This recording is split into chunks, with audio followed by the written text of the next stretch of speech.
Dhanush sir பத்தி சொல்லணும்னா இதுல வந்து ஒரு மல்டிஃபெஸ்டட் பர்சனாலிட்டியா, ஒரு மல்டிஃபெஸ்டட் ஆக்டரா, ஒரு ஆக்டர் அப்படின்னும் பொழுது அவங்க ரொம்ப ரொம்ப அதீத திறமையாளராக இருந்தா கொஞ்சம் ஓவர் ஆக்ட் பண்றாங்கன்னு சொல்லிடுவாங்க, கொஞ்சம் சட்டலா நினைச்சிட்டே இருக்காங்கன்னா ரொம்ப கம்மியா பண்றாங்கன்னு சொல்லிடுவாங்க.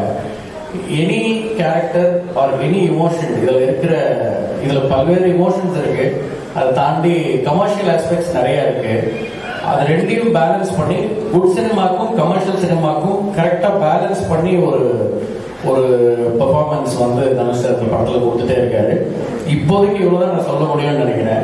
ஓகே சார், உங்களுக்கே தெரியும் அடுத்ததாக நாங்க எந்த பக்கம் வருவோம் அப்படின்னு சொல்லிட்டு. மலையாளத்துல நாங்க பார்க்கக்கூடிய சூப்பர் ஸ்டார் மம்முட்டி சார். மம்முட்டி சார் உள்ள இருக்கும்போது அவர் ஹீரோவா வில்லனாகி பல கேள்விகள் இருக்கு.